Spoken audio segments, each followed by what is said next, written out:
Atkinson gave a great speech almost a decade ago now. It's hard to believe where the hell has the time gone. But he spoke about the new intolerance, an intense, as he described, an intense desire to gag voices of dissent. Well, I think actually this story, today's story, makes that absolutely clear, that that problem has not gone away. It's surely absolutely no clearer than the latest move by petulant prats that are coming through what is supposed to be one of our most prominent universities, the London School of Economics, through a new campaign called the LSE Class War, London School of Economics Class War. Now, that campaign has called for the totally original policy of not accepting private school kids and decolonising, that sort of woke word of the moment, decolonising the university, complete with racist ethnic minority quotas. I mean, can you imagine? Put yourself in the position of an ethnic minority professor, for example. Can you imagine being one of the staff hired through that scheme, wondering if you only got the job because of such a policy? I think it's regressive. Far from being progressive, I think it's regressive. It's hideous. But this isn't even, I think, the worst part of what's happened. For those who perhaps aren't aware of Friedrich Hayek, undoubtedly, in my view, and in the view of many more learned and esteemed people than me, one of the greatest, the most successful economists of the 20th century, who I think it can legitimately be argued, as indeed it has been by the likes of Dr. Eamon Butler at the Adam Smith Institute, one of the greatest, with a profound impact economists, because he was able to actually influence the likes of Margaret Thatcher and US President Ronald Reagan.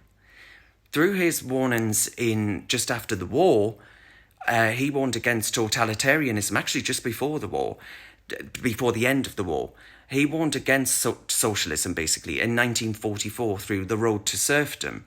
And he actually won the Nobel Prize in 1974. So this is no, easy feat. These are impressive feats. And these students at LSE were merely stars in the sky at this point.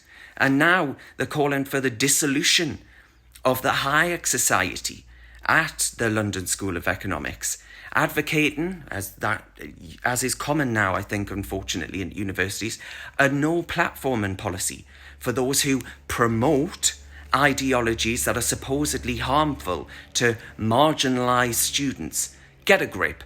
Get over yourself. What do these ultimately, what are nothing more than tiresome teens, think that they're going to achieve? Who do they think they are here?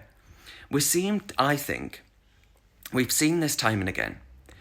Universities issue invitations to guest speakers. They might be from the Conservative Party, and like clockwork, the invitations issued, and again, this sort of thing just happens time and again, where you find that the venue has said, oh, well, you've got a controversial guest coming, we can't host this event, basically you're cancelled.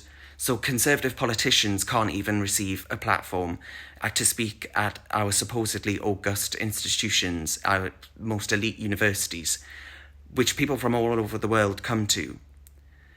Because a couple of activists, hard left students, have said no.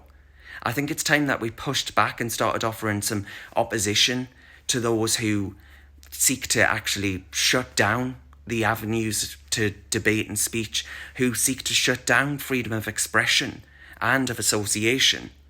I think universities ultimately, they should be hotbeds of this stuff, right? Universities are where ideas should be floated about.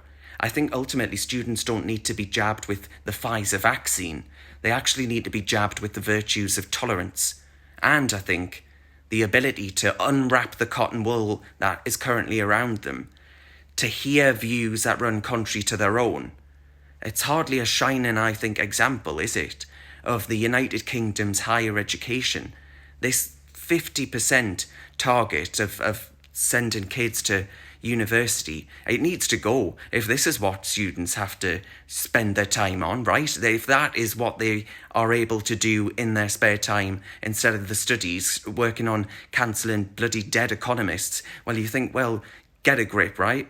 It's just, I think it's more than a teenage tantrum, though, because this stuff is serious. You shut down debate and speech, you shut down freedom of association. It's much bigger, I think, than just one society seeking to shut down another. It's about students being able, the next generation being able to engage with ideas, being able to actually take part in the battle of ideas. That's so important, and that's why I think this story matters.